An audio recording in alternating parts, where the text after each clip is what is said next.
Olá, querido amigo, querida amiga, nos encontramos mais uma vez, prontos para começarmos o dia da melhor maneira possível, lendo a palavra, meditando, buscando as respostas para as nossas questões espirituais e mais do que isso, né?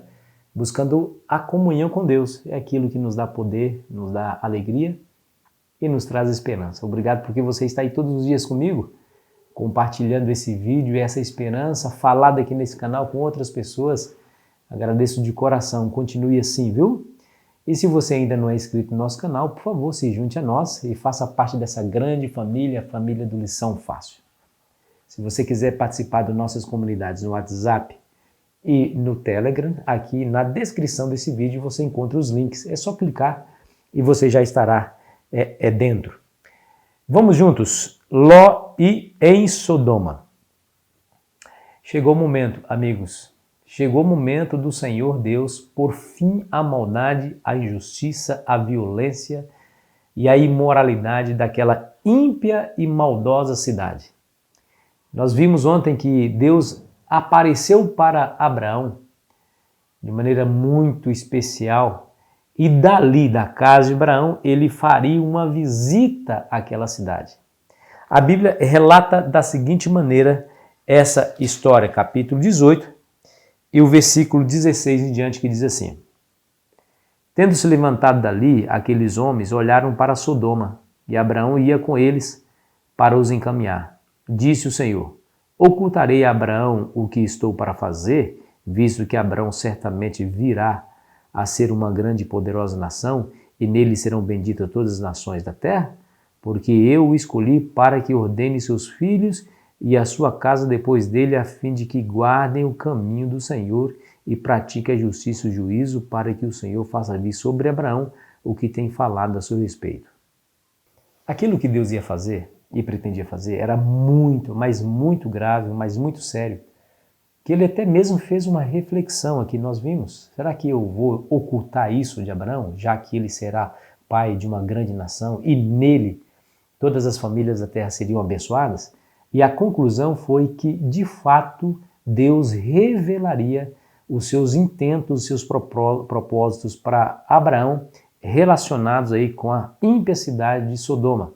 Veja o verso seguinte, que diz o seguinte: Disse mais o Senhor: Com efeito, o clamor de Sodoma e Gomorra tem se multiplicado e os seus pecados têm agravado muito. Descerei e verei se de fato o que tem praticado corresponde a esse clamor que é vindo até mim. E se não é, sabê-lo-ei.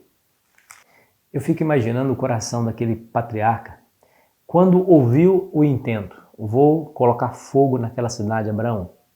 Logo ele já pensou em Ló, já pensou em sua esposa e os seus filhos. E claro, começou a interceder. Veja, ele era um profeta, Deus se revelava de maneira especial para ele, mas agora ele se coloca como um verdadeiro intercessor, para que Deus possa poupar a vida dos justos, mesmo estando eles vivendo em meio aos ímpios. Olha que coisa interessante, né? Ali havia muitas pessoas ruins, mas aqui nós vemos Abraão barganhando com Deus, desafiando a Deus no argumento. Veja o verso 23.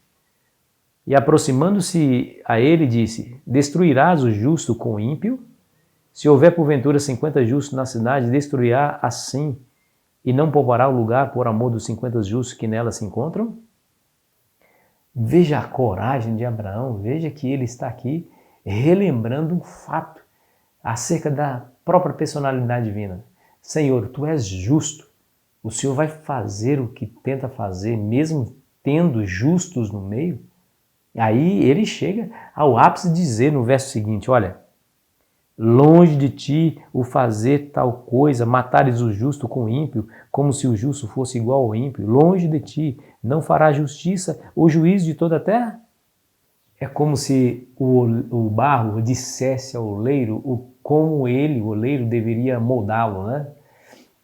Abraão está aqui intercedendo, amigos, e apelando para a justiça divina em prol dos ímpios. Em prol dos ímpios. Ele estava pensando, claro, aqui no seu sobrinho, na sua família, mas ele estava também intercedendo por aqueles homens, aquelas mulheres maldosas que ali estavam. Quem sabe assim eles poderiam ter mais tempo para se arrepender. E a resposta de Deus foi clara e incisiva. Veja o verso seguinte. Então disse o Senhor, se eu achar em Sodoma 50 justos dentro da cidade, pouparei a cidade toda por amor deles.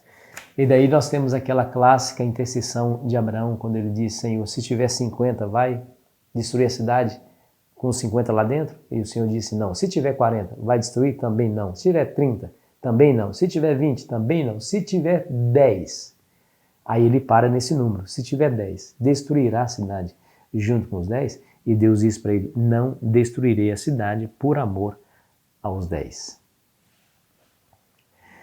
Aqui demonstra a grandeza da misericórdia de Deus. Eu fico pensando assim, hoje as nações, as cidades são tão ímpias, tão maldosas quanto Sodoma e Gomorra. Você não acha?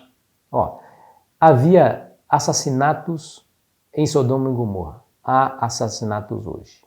Havia imoralidade de toda sorte em Sodoma e Gomorra. Há imoralidade hoje de toda sorte no nosso tempo. Havia desonestidade, mentira. Havia pessoas que não consideravam os reclamos divinos naquela cidade. Tudo isso há hoje há um elevado muito forte de todas essas questões de maneira negativa. Ou seja, hoje está pior do que era naquela cidade. E por que Deus não destrói as cidades hoje, como destruiu Sodoma e Gomorra? Haja vista que os pecados das cidades de hoje se acumulam, se multiplicam. Meu amigo, minha amiga, por causa da justiça, da bondade, da misericórdia de Deus. É claro, olha, nessa cidade há filhos e filhas de Deus que estão lutando, pregando o evangelho, tentando converter as pessoas, abrir os olhos delas, para que elas possam se converterem, sabe? E por amor a essas pessoas, Deus não destrói. É isso, olha, deixa eu dizer uma coisa, se há na tua casa um temente a Deus, alguém que ora ao Senhor, que ama o Senhor de todo o coração, Deus abençoa a sua casa por causa dele. E você que é esse ou essa serva do Senhor, Deus está abençoando a sua casa, a casa dos seus pais, enfim, a sua vizinhança justamente por causa de você, porque Ele ama muito a cada um de nós. Que coisa interessante, né? Ele vai dizer assim, e agora a última noite de Sodoma estava se aproximando. As nuvens de vingança já lançavam sombra sobre a cidade condenada. No entanto, o povo não percebeu. Enquanto anjos se aproximavam em sua missão de destruição, as pessoas sonhavam com prosperidade e prazer. O último dia foi como todos os outros, tendo chegado e logo ido embora. A tarde caía sobre a cena de encanto e segurança. Uma paisagem de beleza incomparável era banhada pelos raios do sol poente. O frescor da tarde havia atraído para fora de casa os habitantes da cidade e as multidões, em busca de divertimento, passavam de um lado para o outro, preocupadas com os prazeres daquele momento. E assim foi desvirtuada e foi destruída aquela linda cidade. Era linda. Você se lembra que Ló, quando escolheu aquelas terras, disse que aquela terra era bem regada e que parecia com o jardim do Senhor. Isso quer dizer que parecia com o jardim do Éden. Assim como no dilúvio, toda aquela linda terra que Deus havia criado foi subvertida e destruída, aquela linda paisagem, também o foi Sodoma e Gomorra. Querido amigo, querida amiga, haverá novamente uma intervenção direta de Deus na humanidade no fim dos tempos. Lá em Judas, versículo 7, nos diz isso. Deus haverá de visitar a humanidade novamente e haverá de destruir completamente pelo fogo as cidades ímpias, imorais, violentas, injustas. Claro que antes que isso aconteça, que Jesus vem e resgata seu povo, assim como aqueles anjos tiraram Ló daquela cidade e levaram em segurança para outro local, assim Deus fará com aqueles que creem, aqueles que estão esperando a redenção. Nunca se esqueça disso.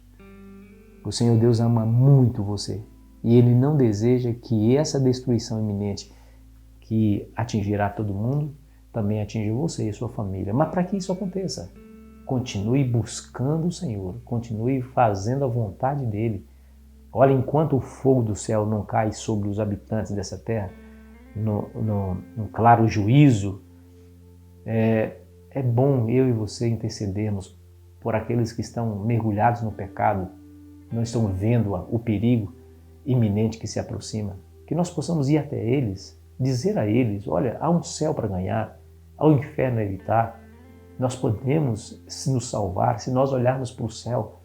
A Bíblia diz que aquele que invocar o nome do Senhor será salvo, e nós somos instrumentos de Deus para que isso aconteça. Meu amigo, minha amiga, seja esse instrumento, seja essa luz a brilhar na vida das pessoas.